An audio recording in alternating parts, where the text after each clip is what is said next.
Englewood, Chicago is a training grounds for people to change the rest of the world. And there's a reason why people love Englewood. It has a lot of style, it has a lot of history, it has a lot of culture. It's really important that we go outside of our neighborhoods. And I realized in this work, it's not just about issues that affect you. It's about fighting for issues that affect your friends and affect your family and affect your neighbor. And that's, again, community.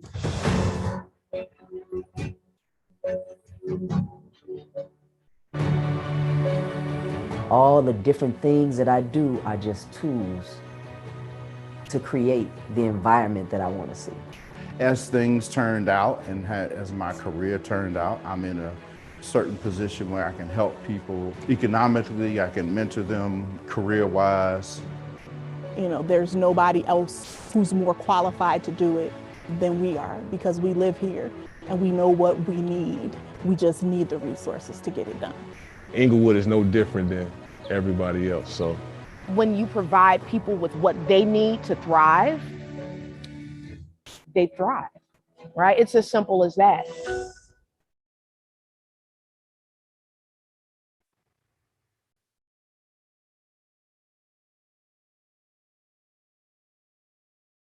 All right, looks like we are here and are off to a start. It's Tuesday night, the first Tuesday of the month, so it must be the Becoming a workshop at Collaboration. Hey, Carla. Hello, Dr. Marcus. How are you? Yeah, I'm good. So let me tell you about the excitingness of this little lag we're dealing with. As you see, I'm not in my usual spot. And in a minute, you'll see Anthony Mosley is not in his usual spot because we are at the Experimental Station Chicago on 61st and Blackstone. They are hosting us doing a screening of the light use performances. So the light is here. They are watching their work and the videos for the first time all together. So it's very exciting. And we are running around like little chickens, but you know what? Becoming is important. So we are here tonight to have our discussion. Welcome to Becoming Collaborations.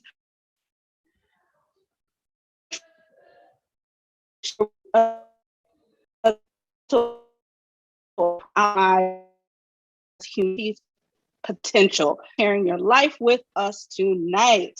Collaboration is a Chicago social change company that uses theater, video, and dialogue to cultivate knowledge, empathy, and change to dismantle oppression of all forms. I am Carla Stillwell. I am joined by my partners, Collaboration's Artistic Director, Anthony Mosley. He'll be here shortly.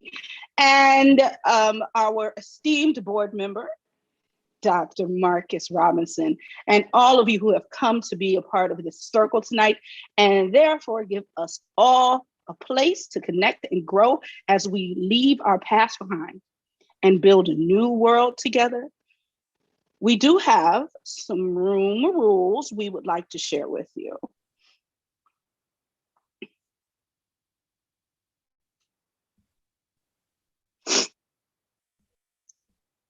Them rules, baby. Community standards and reminders. White supremacy is an ideology. It is not a person. It is a social construct. It only has power if society gives it power. Whether you know it or not, showing up is an act of courage and vulnerability, and we thank you. Let's not judge ourselves or others. This is a marathon, not a race, and we are all at our own place in the journey. We all need to start at different spots and run in different directions towards the center point. If change starts with you, it also starts with self-care and wellness. The agents of change must take care of themselves, or we cannot take care of others. We use the oops, ouch method in these settings, which we will explain now. If someone says something that stings a bit, please say oops and tell them what happened. I'm sorry, please say ouch, explain the ouchie, and that person will say oops and ask how you would like for them to proceed. Do you need an apology? What would you like? And then you have the opportunity to tell them, no, it's good, it's been handled, or yes, I'd like an apology. And that is how we respect each other and move on. So we have a show for you tonight, but first, some things to remind ourselves before we begin. Okay. Well, then let's bring everybody in then. How about that? Can we do that? Is that about right? Yeah, let's bring up who needs to be brought forth. Yes. Bring everybody in. And while we do that, I would like to remind everybody that we've created the Becoming Unlearning White Supremacy Facebook group to help keep the dialogue going throughout the month. And please join us in that group. And we'll be adding resources to deepen and expand the discussion and our work going forward. So go ahead and click on the link in the chat and join right now. So Luca, if you can just drop that link in the chat, that would be great. Definitely would have you there. There are a couple of really good posters that come by and put information in, and I would like to let you know that I'll be there more frequently and provide more videos and more thought-provoking articles and whatnot. So come on and join us here at the Facebook group, the Becoming Unlearning White Supremacy Facebook group. Now, we also want to invite you to check out our YouTube channel and subscribe to it. We have all kinds of great content there, including 5 videos of the Encounter Englewood project that you'll see a bit tonight, a documentary video project where collaboration really produce content around very amazing people from my neighborhood of Englewood. So all the things that you'll see tonight, you'll be able to find them on our YouTube channel, and please subscribe. Also, join us on Crucial Connections right here on Zoom on December 16th at 8 p.m. for a special show about the year in review and where we will go from here, including some of our incredible guests from the last year. Then on January 6th, the day that will live in infamy, like this day, December 7th, January 6th, we'll be screening Oh Colonizers by our dear friend Carla Stillwell here with us tonight. And we'll be having conversations connecting the Civil War to the insurrection. So stick around and see the trailer of Oh Colonizers at the end of tonight's show. And lastly, I would be totally remiss as the board member who's here to fan the flames of cultivation of donors and support for this outstanding organization with such great leaders in anti-racism here. We want to ask you to join us as a collaborative activist member. You can join the movement for as little as $1 a month to help us bring us all together and help us pay for shows like Becoming and Crucial Connections. And you'll receive all kinds of great benefits like the activist tools and gear and invites for our monthly collaborative activist social events. We even will, pass the virtual, champagne glass to toast each other. And if you don't like champagne, you have a little of the other harder stuff, liquor. And if you don't like that, you have a little beer. And if you like me, you can have some hot water and get a sense of what it might be like to have a little flavor in that water if water actually had a flavor. And now I want to just invite my partner in crime. Used to ride the side saddle with this guy all day, every day. Anthony Mosley. Mosley, come on in and say some words with us, would you? Hello, everyone. Great to be here. Anthony Mosley. Good to see you all. and excited to talk a little bit about the great neighborhood of Englewood as we're launching our Encounter Englewood videos. But let's go ahead and check in with our pronouns, our physical location, and where you are right now on your personal journey as an active anti-racist. And we want to remind you that this broadcast tonight is streaming on our Facebook page. So if you do not want to be on social media, you should definitely not turn your video. You should turn your video off. But we really want to model having these conversations with people that come from different places and have different amounts of melanin in their skin and different shapes and sizes. And then so we're gonna check in. I'm in Hyde Park right now. I'm doing great. And as we finish up the year, you know, I'm really trying to make sure that I give some attention and some resources to other groups that might need the support I believe in. So I'm making some small charitable contributions, and I'm trying to lift up other people to keep the karma going. And I'll go ahead, I'll pass the mic over to David Cherry, who I will be seeing tomorrow morning on Zoom at an All-Stars Project gathering. Thank you very much, my brother Anthony. Always a pleasure to be with you. David Cherry, he, him, his. And I'm in the Old Town area of Chicago, and I'm just proud to be on this journey against, trying to eradicate, racism and poverty and white supremacy, and just proud to be part of an organization that is committed to doing just that, and through using performance, which I'm very much in favor of, using performance to tell stories. And so I just wanted to pass it to a extraordinary performer and storyteller, Carla Stillwell. Carla Stillwell, she, her, hers.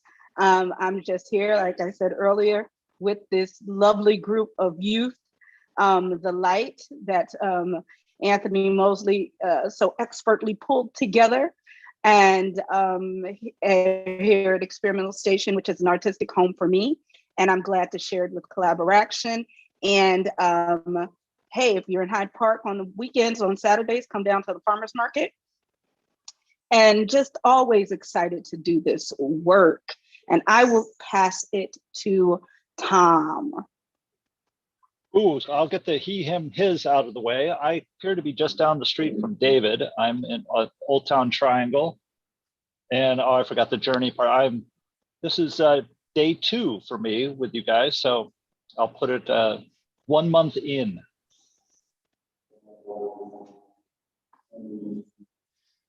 Who would you like to hear from? Yeah, after 6 months, I'll have it all figured out. I'm going to go with Tony Dunbar because I can read his name on my screen. Tony Dunbar, he, him, his. I'm a reformed Southsider. In fact, I should have had my Southside sweatshirt. I literally just took it off. I'm actually coming to you from Forest Park. So I'm now a newly formed West Sider. That's disingenuous. West suburbanite, because the West Side is a little different than that. In a small thing, one of the things in my journey, and I've been journaling about around any form of justice and how I engage it, and something I've been exposed to is one of the really great ingredients that's underused in that I'm trying to discover for myself is humility, right? I got the assertiveness, the intellect, but there's a certain amount of humility that makes it work. And sometimes that gets put to the side inside of all the other attributes we have. But as I'm discovering and adding humility into my journey, I'm discovering a lot, and it allows a lot more people to participate in the conversation and the journey with me. Hopefully that didn't sound too, like a Hallmark card or anything, but there you have it. And I'm going to popcorn to Janice Alexander. Hi, everybody. I'm Janice Alexander, she, her, hers. And I am from the far west side, as Tony mentioned, actually west suburbs also of Elmhurst, Illinois. And it's been a few months since I've joined Collaboraction's Tuesday night meeting, but I'm happy to be here. And I am with with Northeastern Illinois University is where I'm employed, but have started a group called the Backyard Caucus here in Elmhurst to start the conversation about race in our pretty white community. So we've grown a great deal, and I'm happy to join everybody. And I will throw it over to Janice Feinberg. Hi, I'm Janice Feinberg, she, her, and glad to be back after a long absence. But can't stay for the whole program, sorry. I live in Straderville, and I am just on the path. And I can't see anybody to throw it over to, so if someone will do it for me, I'd be happy. If Marcus, can you find someone for me? Janice, I will catch that one from you. I'm so glad to get the mic handed off from you. So glad to have you back, dear sister. I'm liking that photograph too of the river there. We're so blessed to be on such a grand body of the lake of Michigan, the Great Lakes, and then to have this fabulous river run through it. So thank you for passing the mic. But I think somebody see if I find that in here. I'm Marcus, he, him, his. I want to hear from Paulette McDaniels. Then in that case, I better unmute myself. Can everyone hear me? Good. Yes. I am a novice. This is my first time here, so I'm probably going to stumble over Paulette. She, her, me. That's good. Right. Okay. Actually, I've been to some of your performances before. I'm an actor, and for some reason, I assumed you were doing something like when you did the the one about the island, and so I didn't realize this was an ongoing discussion. But I am interested. I should mention I live on the Gold Coast. I belong to a group called Heart Work Telling Stories, which does acting for adults in Englewood. So again, there's that Englewood tie. And I'm just interested in learning as much as I can about how people process and deal with the trauma of being human beings. Because as I said to a friend of mine who's white, we all have blood on our hands. So we have to figure out how to deal with it. And I'll toss that to who's out there that wants to be tossed to. Send it to Joy, because let me tell you something. If you was missing any Joy, here comes some. Okay. Yay! All right. Okay, I found the unmute button. Oh. Hello, everyone. I'm Joy. I always introduce myself as Joy of Joyful Sounds, though I'm a fan of Collaboration. And I'm actually featured in a film that's being featured this week called Encounter Englewood. And one of the things that I talk about in that piece is the podcast I do. And the podcast is called True Chat, a community podcast. And the podcast originated in Englewood, which is where I'm actually from, meaning grew up there, but moved away and then came back after like 20 something years. And for a whole year, well, maybe 2 years, I watched the community. I watched the community leaders, the different groups to see how things were done, what was needed, and what part I was going to bring to the table. And during that time, to make a long story short, what came out of that was a podcast, because I can stretch this whole thing out. Okay, but what came out of it was a podcast. Particularly in Englewood, was given quite a bit to deal with ending violence. And so my gear to that, me thinking that I was coming to teach drumming, which is what I do, a part of what I do, the community let me know that they needed to tell their stories. They needed to be heard. And so I had been doing a lot of training in production and sound engineering. And that I just had everything for it. So it just kind of took place and it kind of started rolling.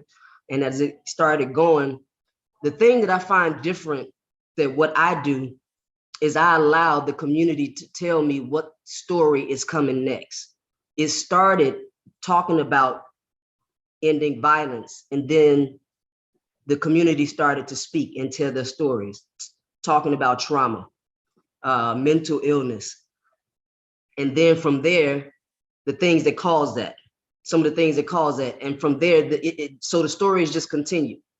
And I am very interested to know what else is out there that's similar to what I'm doing, or that I can get a story from as well, to continue to lift voices.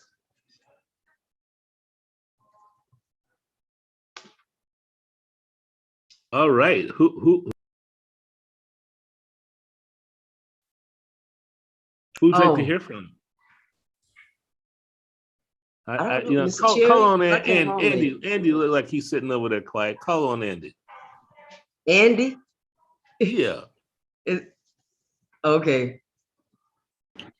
Hey, y'all. Good to see you. Andy, he, him. I'm up in Avondale on the north side. And where I am in my journey is focusing on self-care. I managed to get a pretty nasty cold, and it's just a good reminder to slow down and take care of myself. And I think that's just such an important lesson in all this work. So but I couldn't miss this. It's one of my favorite places to be. Good to see you all. And I'll probably be off video for most of it. Thanks. Oh, and I came in late and I'm on my phone. So Marcus, if you could help me navigate to the next person, that'd be lovely. Hey, thanks a lot. I'm just gonna grab the mic at this point, Andy. How about that? And just move the thing forward so that we get to the art, and so the folks who can leave can actually see some art.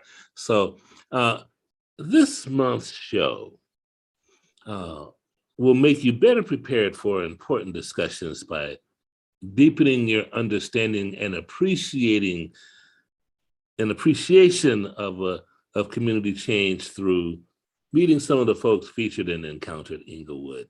It's a 5-part documentary exploring the work of artists and community activists in the Englewood neighborhood of Chicago. It features Shelly Rashad of Imagine Englewood If, the jazz legend Ernest Dawkins, Joy Smith, who you just met, of Joyful Sounds, and Jasmine Thurmond, principal of the Dr. Martin Luther King Jr. Academy of Social Justice, and also Liana Funches and Faye Tall, who of the Think Outside of the Block project. So let me just say this about Englewood.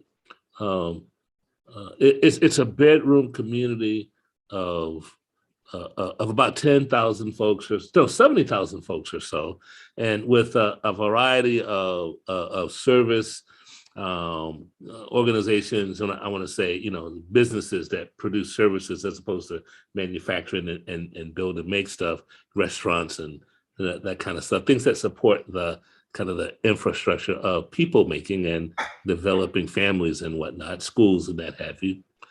And it's a place that has been home to many different ethnic groups, and as the communities and neighborhoods shift in complexion and class, Englewood finds itself with its two zip codes, along with zip codes on the west side of Austin, as being some of the most economically challenged neighborhoods in our great city of Chicago. But don't let that throw you, because money is not the source of character or dignity. And what I can tell you about my neighbors and the folks that I collaborate with at the various different community schools, neighborhood schools that I volunteer with and support, and the Resident Association of Greater Englewood. You probably know them as RAGE, and the folks at Teamwork Englewood and Imagine If. That we are a close-knit group of folk who are dealing with what happens when you let capitalism run amok, when you let othering others, kind of colonialism, as it were, run amok, and where justice is meted out in terms of where you sit or stay, or what's your station on the American caste system, whether you got money, power, privilege, and influence, or you lack some of that and some skin color. So Englewood's an incredibly beautiful place to live. I've been here since 2015. I chose it for what it is in order to be a part, to stand shoulder to shoulder with folks like Leanna Funches and Fatal and Jasmine Thurmond and Joyce Smith and Ernest Dawkins and I just go on naming names, Asia Butlers of the world, to be a part of what makes for a really beautiful emergent community. And so I just want to take this moment then to invite Joy and Jasmine into the discussion. Of Jasmine, if you're here, if not, then Joy, just join this thing with me. Let's do this thing. Joy and I have been working together as music collaborators, and she's this amazing anthropologist infused artist who has a knack for taking parts of musicians and artists and communities that have been left behind and bringing them all together to invent something new and more vibrant than ever before. And she does it so brilliantly with the skin of animals stretched tightly across trees hollowed out for their residents to be struck and held and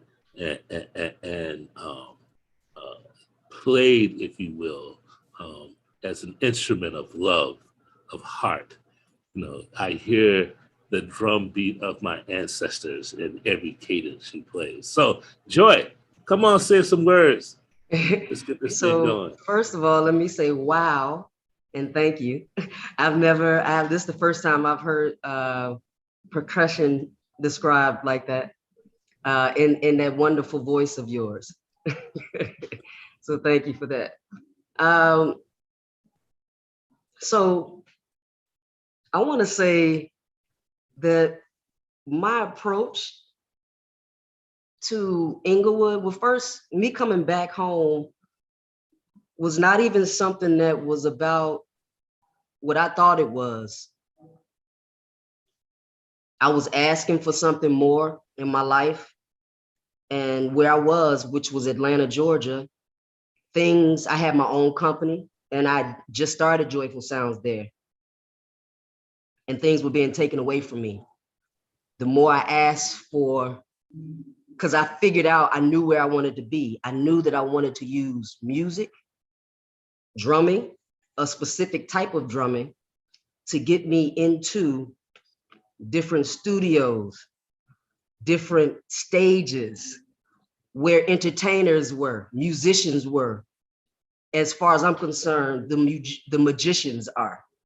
The people that have a very huge impact on the world. And my thought, knowing that the way the world is changing is really going to be controlled through music and sound. So who I am, I use that as a tool to get inside of there and do the things that I feel that hadn't been done in music. I don't know if y'all remember, but y'all remember Lauryn Hill?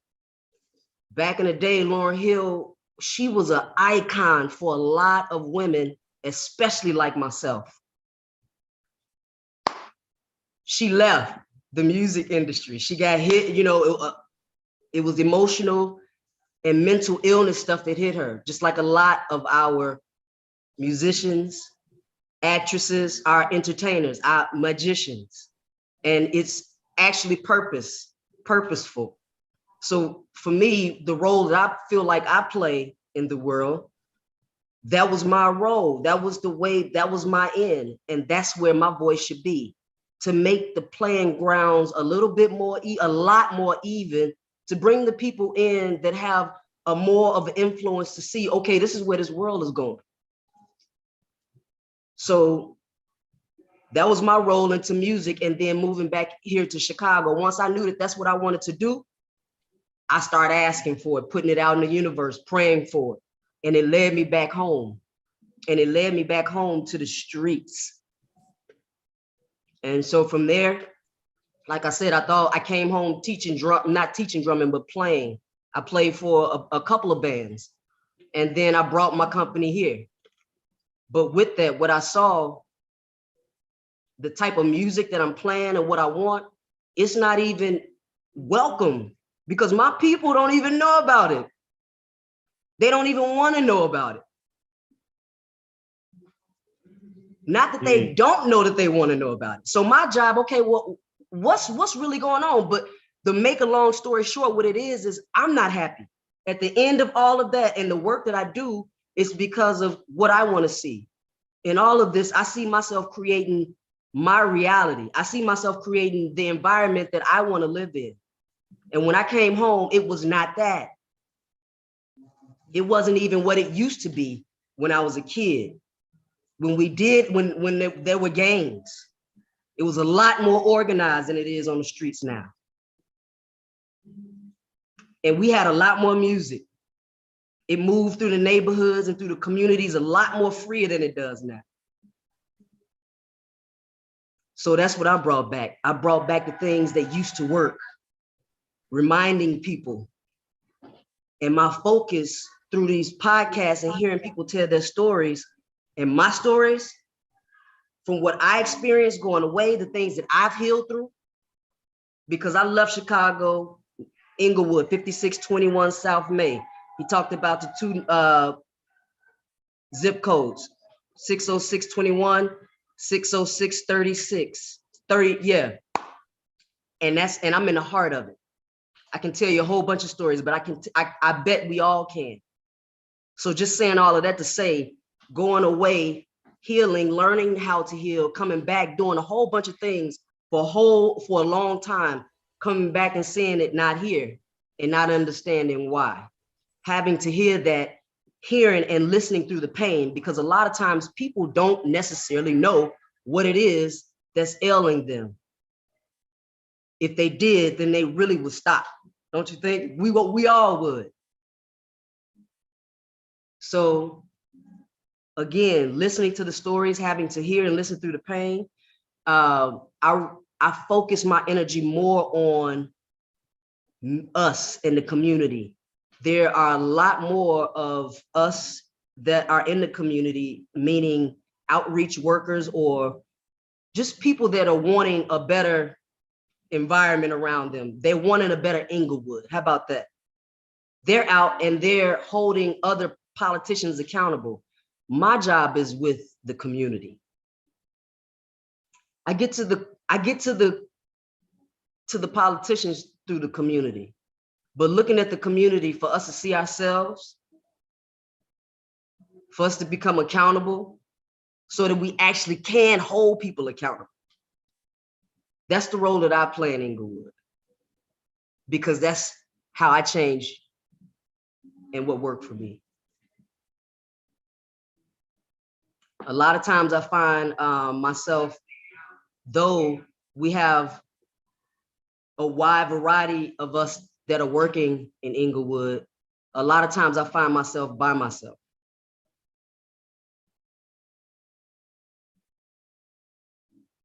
I And so I appreciate just all put of that that. out there and would love for someone to throw anybody else. Yeah. Thank you for like putting it out there like that. You know, your insight and your challenge and then your sheer recognition that which we most yearn for in Blackness, we hardly have language to ask for it and embrace it even when we encounter it. So there's something about that. I want to open up the floor to some questions for Joy, and like to maybe let Anthony kick off the question round, and then you sitting here on the Zoom with us or in the audience with us, please send us your questions. Please pipe up and say some words. Anthony, bring your voice into the room, would you? That'll be Anthony Mosley. You know, the thing is that if you don't know, hold on. I'm sorry, I might have put you on the spot, Anthony, with too many jobs going on over there. No, I'm good. I'm good. I was getting an echo. I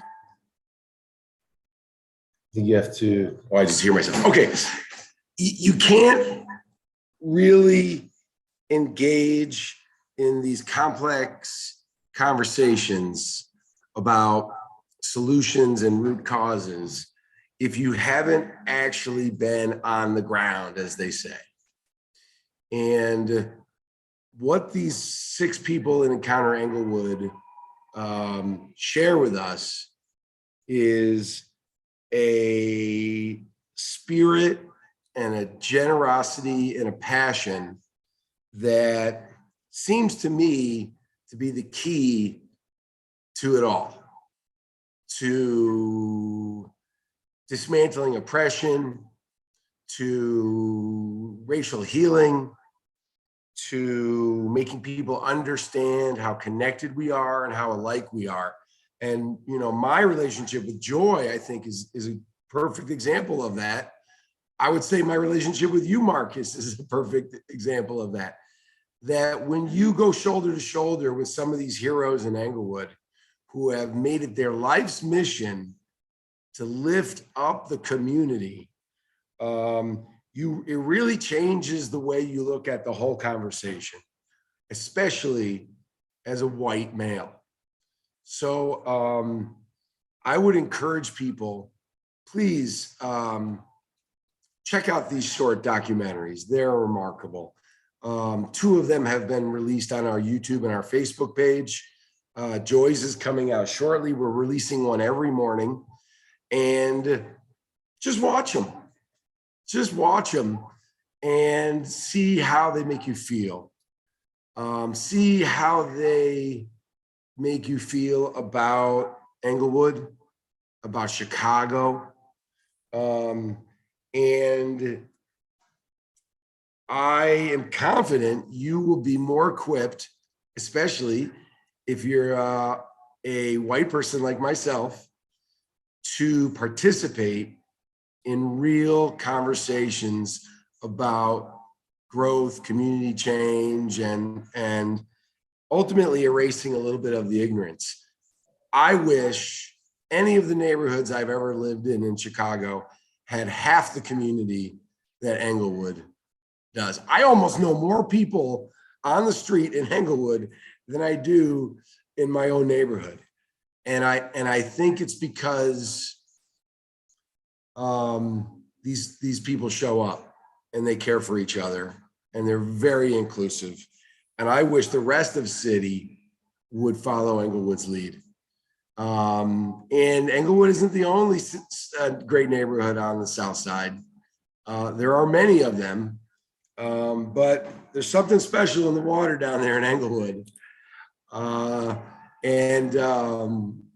And you know, it'll, for the rest of my life, I know it'll be a neighborhood close to my heart that I will consider myself welcome and a friend. Sweet. Anybody else with a question for our esteemed guest for Joy?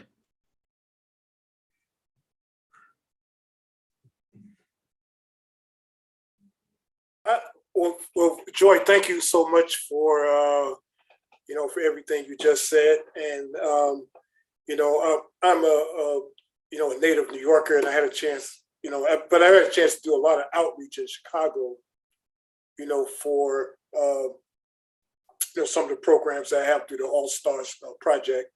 And so I spent a lot of time at transit stops throughout the city, and some of the transit stops are in places like 69th Street Red Line or the Green Line at the 63rd and Halsted, or the Green Line at 63rd and Ashland. And one of the joyous things I've had is just having conversations with young people and adults, you know, and maybe I was talking to them about, you know, our talent show program, or maybe I was talking to them about the internship program, but they also just shared a whole lot of stuff. And I've never felt more at home than I felt, you know, just doing outreach in the city of Chicago, including being in Englewood. And but what I want to ask you about was, you know, just what it means for you to be able to, you know, share your experiences, because, you know, one of the things we get taught in our society is no matter how much bad stuff is happening, we're supposed to keep it all in. You know, some people say, man up, woman up, just kind of keep it all in as if nothing bothers you, you know. And, you know, sometimes you may have had experiences where you've lost a loved one, either through violence or through illness, or, you know, or you've had some other challenges, and we're supposed to keep it all in and not share stuff with people. But that's not the human way of doing things. The human way is to share what's happening.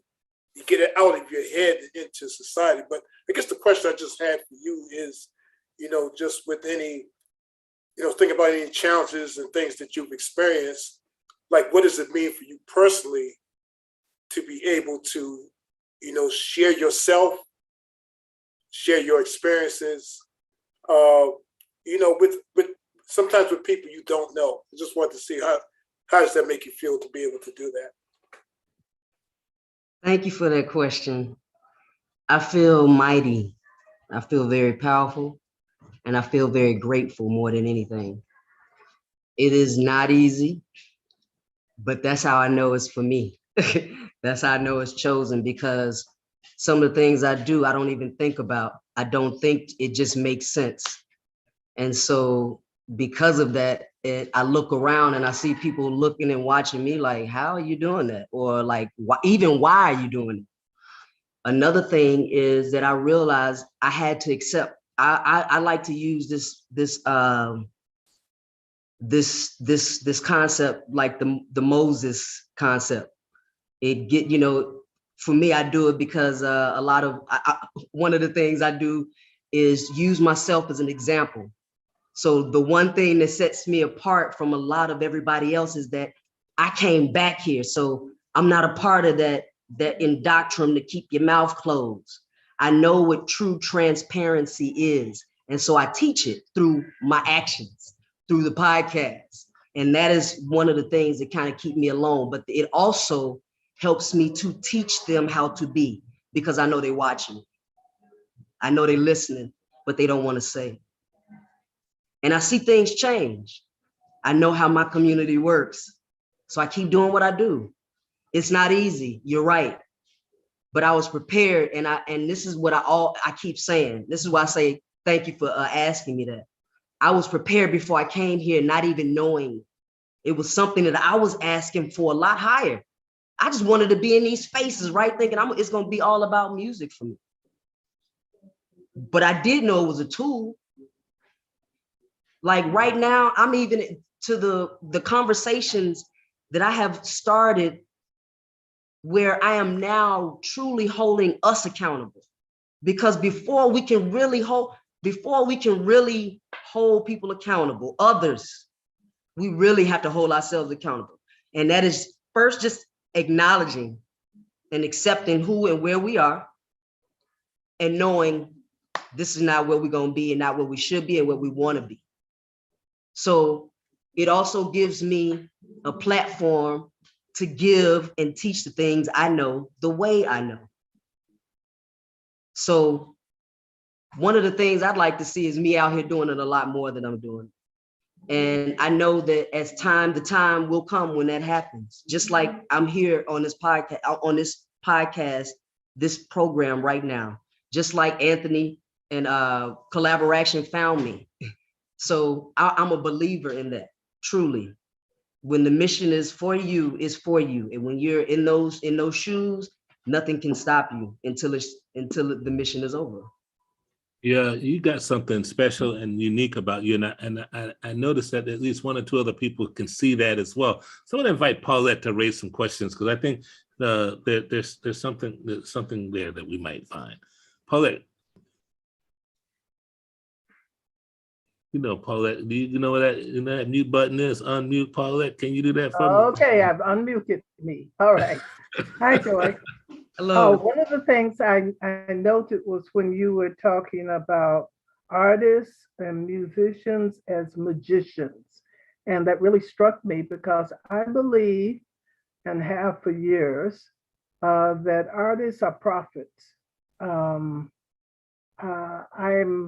I read it a lot, science fiction from the age of 12, and everything I could get my hands on. And so much of what we see now was written about by science fiction authors and sung about decades ago. Some of the things we see now, I read about 50 years ago, decades ago. I believe that artists are prophets, but I believe, like prophets that we know in the Bible, you can have false prophets. So you can use those talents that you're talking about for the wrong way. And I think we have to be conscious of that. The other thing is when you were saying about connecting people and making them look at themselves and holding themselves accountable. I think that is so true.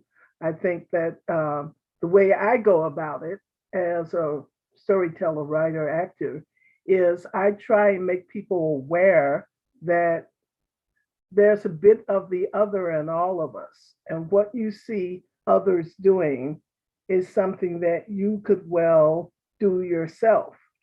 I grew up on the West Side, K-Town, when it was a Jewish Italian neighborhood. And I had neighbors that had numbers on their wrists and arms. And I remember thinking to myself when I learned about the Holocaust, what one group could do to another, anybody could do. And then, of course, Rwanda comes and, on and on and on. I admire what you're doing. I think it's great. Because if we, the prophets, don't try and encourage people to look for their better selves, I don't know where we'll go. And just to say how important art is, your drumming, your music, writing, etc. Why do you think the people that are not friends to humanity co-opt it so much?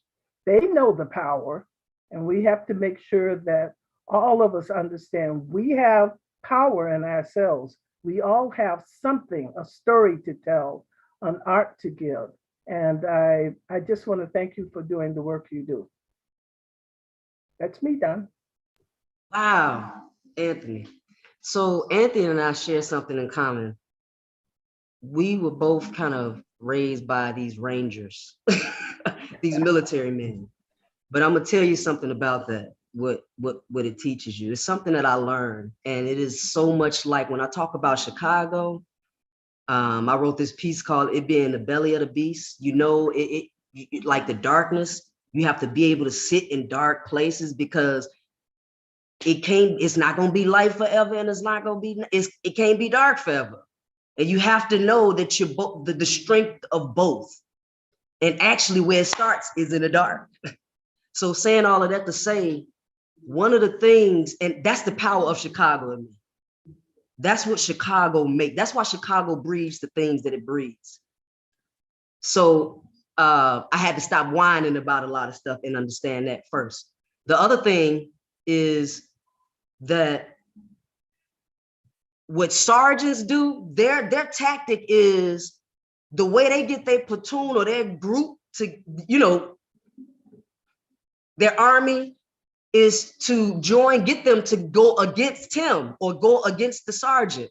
So they make them a team. The things that he does is strategic to create them to go out to war. They need to learn how to be a team. They need to learn how to fight together. They need to learn how to, all of these things. And really, when you know fighting, you really know who people are. That's the truth. Because again, that's that dark side, low chakra. So I'm saying that to say that that's a tool. That's a strategy. That's a tool to flip the script so people can actually learn and see and know things. There's a reason why you don't like something, but you have to actually realize that you don't like it and realize that it's something wrong with the dislike, not the object or not the something. And so there's a way and a strategy to get the people of Englewood to see that. How do I know? Because it was the same strategy that was done for me, okay? I needed that kind of guy to break a lot of the habits that I had, to show me a lot of the things that I needed to see about myself. He told me a lot of the things long before that I couldn't even accept. This was what, I was 18, I'm 47 now. 18, that he was telling me about my family that he saw through me, that I was fighting with him about. Don't tell me that about my mother. Don't tell me that about my father. What you talking about? But as I went through my healing, I saw all of those things. But what I also know is who we are in Englewood. It's a reason that it's that way. So I have to come back the way I am, the way I'm doing the things that I'm doing. That's why I say it's a matter of time. There's time. And all I have to do is be patient, continue to be in alignment and answer the calls. Anthony called, come play. That was an amazing event. The last event we did, that was an amazing, sorry to be off right there. But anywho, thank you, Ms. Paulette. Just want to open the floor to others. Would love to hear from Tony Dunbar. I haven't heard from him. And Tom, you're new. Love to hear some new voices, especially with a face out there too. So great. And Janice, love to keep this mic open for you guys to ask questions and engage, okay? Please, who'd like to go first?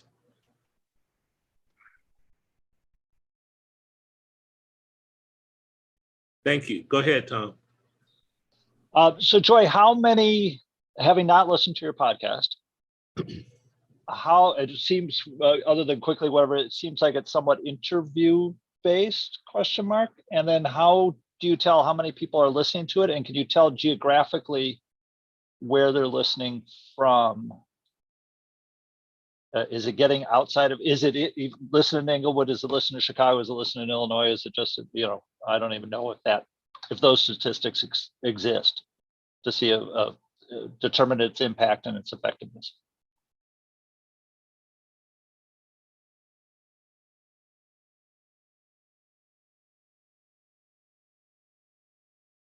You have some insight on who your audience is, might be?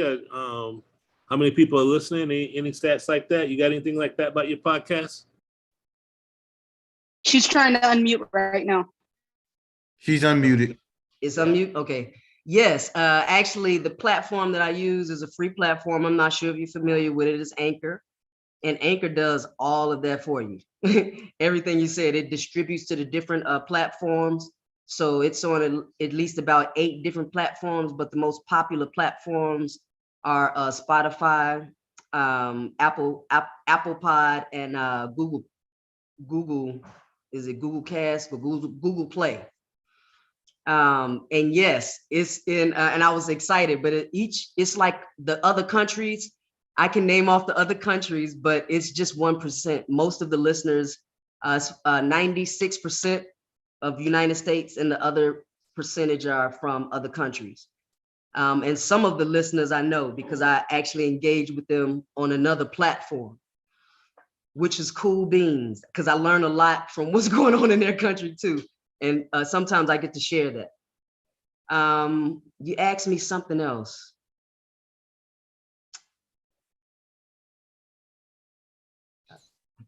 Can you tell more specifically than just USA down to Chicago? I mean, I just don't know enough to know no, whether how detailed it in gets. Chicago.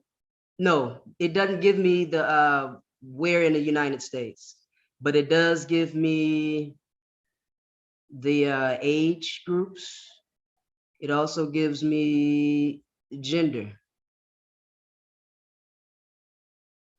Good question. Great questions. Great answers. Janice, anything on your mind? Tony Dunbar, anything on your mind you want to ask? I'll ask you a question, Joy. It's a pleasure to hear from you and to learn about what's going on. So I haven't seen any of your podcasts or heard any of your podcasts, but are there, is this a venue for telling stories of people that you interview? And if so, can you share, briefly one of the stories that you might have talked about? Yes, thank you for that. And I want to say, Tom, you would start. That was the other question that was in my head that I wanted to answer. You asked me about the story. So True Chat, a community podcast, has True Chat, and then it has a community podcast. Initially, it started out where the residents of Englewood were telling their stories. They're lifting their voices, uncut, uninterrupted, and it was more so for them. A lot of times when media came into the neighborhood, it was with some type of agenda. So it was led a certain type of way. We feel more comfortable with us. So I was able to tell the story, but not only that, more specific, ask specific questions, the things that we're trying to figure out. Why is it so much violence? So when I first started, I actually had a plan and I had a structure, and I thought it was going to go a specific way, but that's not how things work in Englewood. And I had to learn that out there, because this is who it's for. It's for the people. It's for the people in the streets. We're talking the age group. These are the people that you're saying is causing the violence. And that's why I went straight to ages 16 through 30, 31 or something like that. So I interviewed a lot in between those age groups. I went to the places where the areas where the hottest, or they said this is, the hot area, we'll call it the hot area. And the very first two podcasts I did, when I call myself having structure, I felt like I got someone that was very familiar with the streets, very familiar with not only that, with being able to communicate something different, something new. And also people that were working in places that the people from the streets use, more specifically like park district program directors or leaders that spend a lot of time in the community. And another key person, the key person that I felt I had, which was next to me, my buddy was, well, let me come back to that. So anywho, that first story that we talked about was, that was me going into the park, where Moran Park, where it was one of the hottest parks. And at that time it was night. So you'll see a lot of the, the kids or the very people that they're saying that are causing the violence is coming from, or so forth and so on. They're out there. So I talked to them. And the conversations that I have with them is very natural. So all I do is just maybe ask a question or allow them to ask me a question first. even if it's something like, and it's not even trying to change. So the first interview you asked me was, what was one of the stories? I'm gonna give you a couple of them. One of the stories, the very first story was, we were talking about, okay, this is the whole thing where we're holding ourselves accountable, who we are and what we want and how we're gonna get it. So can we create the realities that we wanna see? And this is me going out to the streets on the corner, right where a lot of the killings and violence was happening. And allowing them to share their stories. And some of the youngsters ran because they saw my mic. So they knew I was recording something, so they ran from me. And some of the other ones came over because they were familiar with who I am in the community. And so they just started talking. But what happened, the younger ones that came, to be honest with you, because some of the older ones that were there were like, yeah, y'all come over here and talk, come on over, let's talk. So I'm asking them what's going on. And my question to them was, what do y'all want to see around here? What do you want to see different? Or what do you want to keep? And I just allowed them to talk. And so some of them talked about, hey, I just want to get up out of here. I don't think it's ever going to be different. I don't even know why you asking me that. And just really allowing them to be honest. And my thing, well, why? Okay, so one question can lead to a lot if you really want to know the truth, if you're really looking for it. It's different if you think you have something in your head already, because I remember I said I came thinking I was going to be teaching drumming, right? So from there, and just to bring it, from that story, I went into a story where a young lady was talking about what goes on in her community. She don't want to go out. She can't, it's crazy. She just came from back out of town and she's in the basement and all she hearing is bitch this, hold that. And that's because how they communicate around here. And it's okay. And it seems like that's on the regular, but it's driving her crazy. Where does she go for? Who's hearing her voice? Because if she said over here, she don't want to seem crazy. So saying things like that, trying to get people to say, okay, from there, let's talk about mental illness. Sexuality came out of that too. So from there, we're talking about these things. And as you're talking about these things and you're really talking about ending violence, it's going to lead you to the next topic. Well, what y'all doing over here? Why are these things happening? And so I went into another story. So I can give you a few more stories, but one story I do want to share with the group was called I Grow. That was something that they started in, they were talking about starting where at the time, and I don't even think that they're there anymore, but it was a young Black man that was working there and a white woman that was a director. And the relationship that they had together was magical because it was things that it was just like two people that wanted shit to change, that really wanted things to change. So they put themselves in there. They wasn't talking about and bringing all this other stuff. They put themselves, their lives, my experience. So when you do that and you hold hands with people like that, your feet on the ground, you don't have time for all that other crap. Everything is real. Everything is serious to you. So I bring that up because I'm rolling back around through these stories. And a lot of what I heard, I don't know if they're even still there. So that's just one of another, I don't even know if I Grow is even in this thing, but that was one of another story that I had. The work that they do over there, the healing circle, and just the dynamic between those two, was like, that's the work that we need if we're really talking about healing. And we need to be honest, real, and unafraid. Joy, we need hundreds of you on the streets talking to these kids and getting them to open up and connecting in conversations where they feel like they're being heard. I saw Marcus raise his hand. Did you want, was that a technology test or? I was trying to get a reaction. Give me a heart or a thumbs up or something going on. All I got is a raised hand. Go ahead, Tony. Take it, man. I've been waiting Joy, for you. I think he was trying to throw you some technologically graphic props, and he didn't pull it off. So I think that was his way of saying kudos. Joy, is a joyous moment to meet you. Hi. Hello. Hi. So I'm one of those guys that are both creative and strategic. And I hear a lot of what you're doing is kind of the spontaneity of responding to what's happening in the moment and making yourself available to it. If I'm hearing and listening generously and appropriately.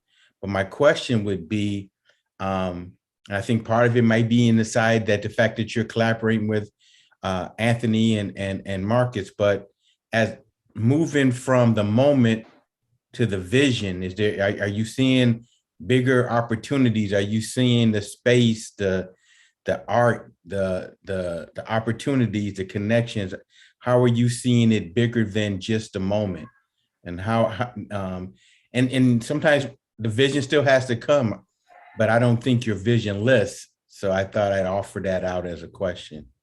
So that's a funny question because I do have visions, but what I find again is that Chicago is different. I find that what I need to have is confident and to be confident that I will be in alignment when that vision, not opportunity, because that's not the word that I'm looking for, when the time is right, when the time comes. Because again, I came with visions. I know how to create them. I learned how to do programs, learning from creating the vision from the ending of the project, how you want to see it in all the way to the beginning, from the back to the end. So saying that to say, even through music, I saw myself coming in teaching and working through music and seeing different drum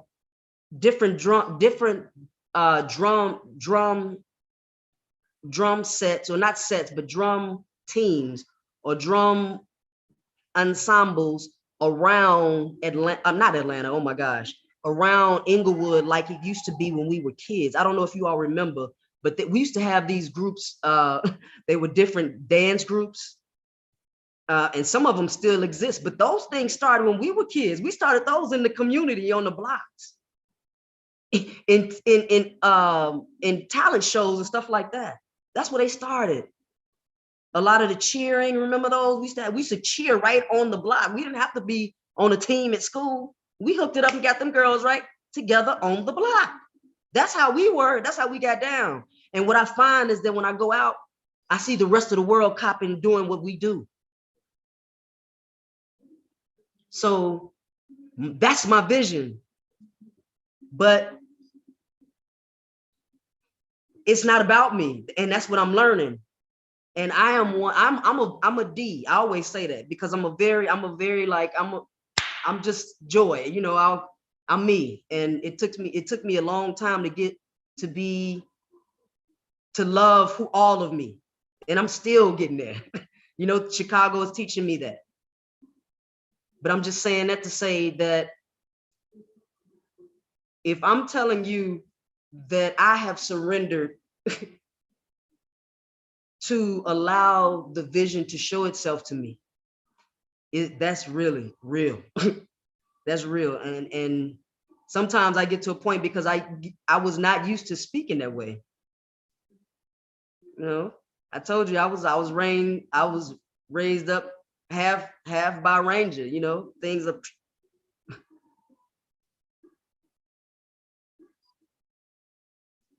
Oh yeah. Thank you for that share. And then I speak into existence, not only your moment and your vision, but that the universe sends you all the resources when you need them, how you need them, for whatever reason you need them. And I believe when someone's doing the work, they're doing it authentically, that there's an energy that pulls resources toward them. And I hope you always had that gravitational pull, sister. Thank you. Thanks for how you met that, you know, because what you did was integrated two worlds. I just want to just lift this up by way of, you know, of a teachable moment. So Our sister Joy lives in time, in the moment. Our Western system lives through times across, markers of time, past, present, future, milestones, that kind of stuff, strategic import. And the integration of those two pieces is what I believe the new world is about.